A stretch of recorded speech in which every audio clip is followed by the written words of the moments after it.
તમે જાણતા હશો કે દેશમાં અત્યારે એક કટોકટીની પરિસ્થિતિ ઊભી થઈ છે।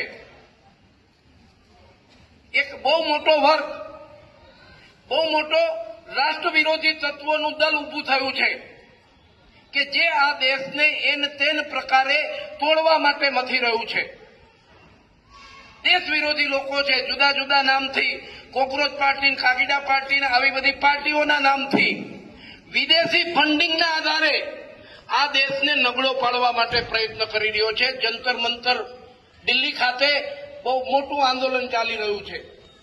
ખાસ કરીને યુવાનોને આધો બનાવીને વિદેશી તાકાતો એના માટે ફંડિંગ આપે છે। ખટારાબંધ ખાનપાનની વસ્તુઓ વિદેશમાંથી આવે છે। ખટારાબંધ આ કોણ મોકલે છે? શા માટે મોકલે છે? આ એક બહુ ગંભીર પ્રશ્ન છે। આ દેશમાં બહુ સમય પછી એક પ્રબળ ઈચ્છા શક્તિ વાળી સ્થિર સરકાર પ્રાપ્ત થઈ છે, એને અસ્થિર કરવા માટે પ્રયત્નો કરી રહ્યા છે આ તત્વો। એટલે ખાસ કરીને દેશના યુવાનોએ આ વિષયને બરાબર સમજવો જોઈએ। નીટનું પેપર લીક થયું ગંભીર બાબત છે। જે કંઈ દોષિતો હોય એને સજા થવી જોઈએ। ફરીથી નીટ લેવાય, રિઝલ્ટ આવી ગયું, એ વિદ્યાર્થીઓ પોતપોતાના અભ્યાસમાં પણ જતા રહ્યા, પણ એના નામ પર આ NEET exam, NEET paper leak થયું છે, એને આગળ કરીને ખાસ કરીને આ પ્રકારના રાષ્ટ્રને તોડનારા તત્વો, રાષ્ટ્રને ખોખલો કરનારા તત્વો બહુ મોટું આંદોલન ચલાવી રહ્યા છે। એની આપણને સૌને ખબર હોવી જોઈએ।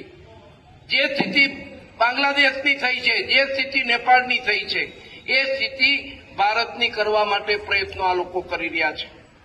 આપણા માટે રાષ્ટ્ર પ્રથમ છે। આ રાષ્ટ્રને નબળો પાડે એવી કોઈ વ્યક્તિઓને કે કોઈ મુવમેન્ટને આપણે ચલાવી લેવાના મતમાં નથી। આપણા માટે આ રાષ્ટ્ર મહત્વનું છે। આ રાષ્ટ્ર આર્થિક રીતે મજબૂત થાય, આ રાષ્ટ્ર વિશ્વગુરુ બને, એ મહત્વનું છે। પણ આવું ન થાય એના માટેના આ તત્વો પ્રયત્નો કરી રહ્યા છે। એને જાણજો, સમજજો અને સાચી વાતોથી અવગત થજો, એવી મારી આપ સૌને વિનંતી છે। ધન્યવાદ। ભારત માતા કી।